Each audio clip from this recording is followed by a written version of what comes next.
Good morning and welcome to Redeemer Lutheran Church. I'm Pastor Gary Lodeholt. This week we've been talking about some of the more overlooked people of the New Testament and how their stories, although small and not nearly as famous as other stories, still have something to offer us. And today we want to talk about a man who is mentioned in only one verse.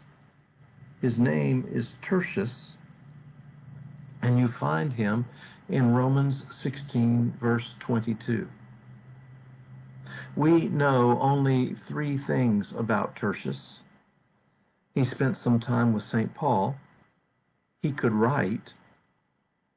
And he was the guy who actually wrote the book of Romans.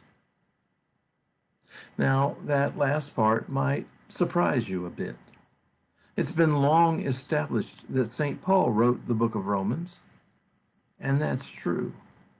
But the way Paul wrote all the letters he wrote to the churches in the New Testament was that he would dictate his message, and a scribe wrote it all down.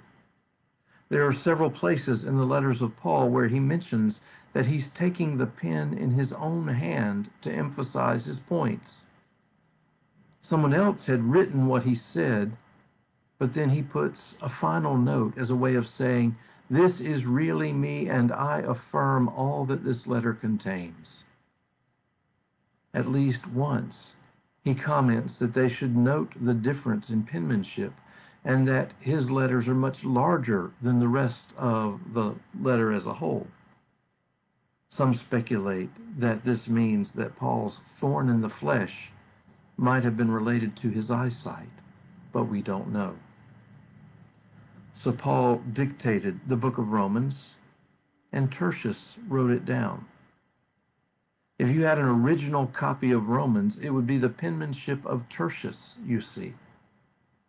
And we know all this because in Romans 16:22, Tertius inserts his own greeting to the Romans and comments that he is the scribe. It's the only time we have a record of who the scribe was for any of Paul's letters. Now you might say that Tertius is a pretty minor character in the pages of the Bible. We don't know anything else about him. And yet he had a part in one of the most significant statements of the Christian faith ever produced. And just like that, when we think we are doing just a small thing for God's kingdom, you never know what fruit God will bring from it. I think that's an important thing to remember as we go through our daily lives. As we work our jobs, as opportunities to serve God by loving others arise, as we take on responsibilities at church, or when we help others, we need to trust that God is behind those things, that God is in them, that God will use them and use us to bear fruit. Be encouraged. Be faithful and diligent in seeing the small thing you do. Someone else might see God. Thanks for watching, and remember to let this day belong to God.